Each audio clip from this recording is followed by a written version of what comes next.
मेरे अजीजों, आज मैं अपने जवान बच्चों से मुखातिब हूं।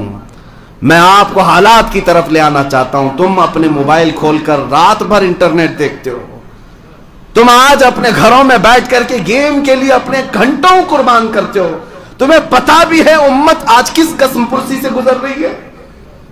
तुम्हें अंदाजा भी है मेरे नबी पाक की उम्मत के साथ क्या क्या मंसूबे बनाए जा चुके हैं।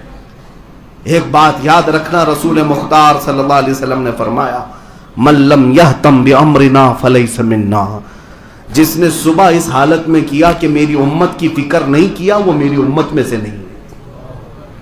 मेरे आका फरमाते हो मेरी उम्मत में से नहीं है। मुझे बताओ ऐ नौजवानों, तुम पूरी दुनिया को देख रहे हो, आज क्या क्या नहीं बनाया गया हमारे मुतालिक। क्या तुम्हें यह हंगामे नहीं झिझोड़ते? आज फिलिस्तीन के बच्चों की चीखें तुम्हें नहीं दहलाती? मुल्क शाम, इराक, यमन, अफगान, बर्मा, यहां तो फाड़ी हुई ओजड़ियां हैं इंसानों की। क्या ये हौलनाक हादसे तुम्हें नहीं बेदार करते? किस अंदाज से तुम आज मगन हो अपने गेमों में और अपने फैशन में। आज तक तुम्हारी दुनिया बदलती क्यों नहीं है? इसीलिए शायर ने कहा था, जगह जगह के थक चुके हैं तुम्हें यह हंगामे, नशाते लज्जते ख्वाबे गिरा बदल डालो। नबी पाक की अमानत हो तुम, सोच क्यों नहीं रहे तुम्हारे पड़ोस में क्या हो रहा है। आज यहां हिंदुस्तान में मौजूद कुछ सास ओढ़ा हुआ है संतों का। ये भगवा आतंकियों ने ये तक ऐलान किया कि हम यहां के मुसलमानों का कत्लेआम करेंगे, 20 लाख मुसलमानों को मारेंगे, मुल्क शाम बना देंगे, उसको सीरिया बना देंगे। ये सब बातें तो हमारे कानों से गुजर रही है ना। क्या क्या नहीं किया जा रहा है। अब मुझे बताओ ऐ मुसलमानों, इन हालात में क्या सोना तुम्हें जेब देता है? कोई चीज महफूज नहीं रखी गई।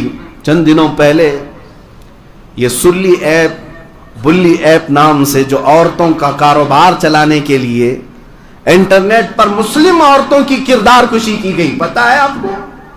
18 साल, 19 साल, 20 साल, 21 साल के नौजवान जिन्होंने एप्लीकेशन बना करके डाउनलोड भी करवा दिया हजारों लोगों से। उसमें है क्या? नामचीन मुसलमान औरतों के रेट लगाए गए हैं। इसका 1 लाख रुपए, इसके 50,000 रुपए, इसके 2 लाख रुपए। इज्जत वाली औरतें हैं और सिर्फ मुसलमान औरतें हैं, या वो न्यूज मीडिया से जुड़ी हुई औरतें हैं, या बड़े बिजनेस से जुड़ी हुई हैं, या किसी ब्यूरोक्रेट से जुड़ी हुई औरतें हैं। इन औरतों की पूरी लिस्ट निकाल करके ऐप बनाया गया कि इनकी डील हो, नीलामी की जा रही है। मुझे वो बात इमाम गजाली की याद आती है। मैं आज से 8 साल पहले हुबली में ये बात अपने मुताले की रोशनी में कहा था। इमाम ने कहा था, ऐ लोगों, अगर नबी पाक की गुस्ताखी तुम्हारे सामने होने लगे और तुम खामोश रह गए हैं, तो उस दिन का इंतजार करना जब तुम्हारी माँ और बहनों की सरेआम नीलामी की जाएगी और तुम कुछ नहीं कर सकोगे। तुम्हारी माँ और बहनों को सड़कों पर बेचा जाएगा, तुम कुछ नहीं कर सकोगे। वो हालात तो देख रहे हैं ना आज आगे।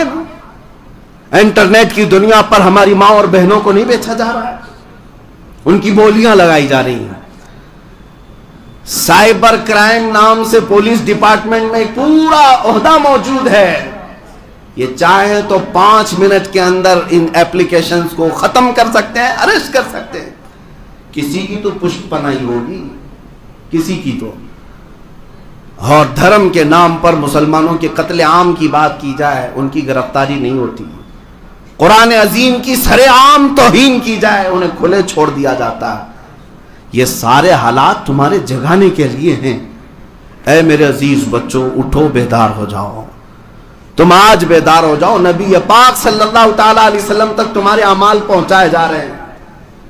फरिश्ते बताते हैं हर हफ्ते जाकर नबी पाक की उम्मत के हालात। जिस दिन हमारे हालात बता रहे होंगे फरिश्ते हुजूर को जाकर कि या रसूल अल्लाह, आपकी उम्मत की बच्चियों, औरतों का रेप किया जाता है, आपकी उम्मत का जवान रात भर खेल कूद में मसरूफ रहता है, दिन लहू में खोना तुझे, शब सुबह तक सोना तुझे, शर्म नबी खौफे खुदा ये भी नहीं वो भी नहीं।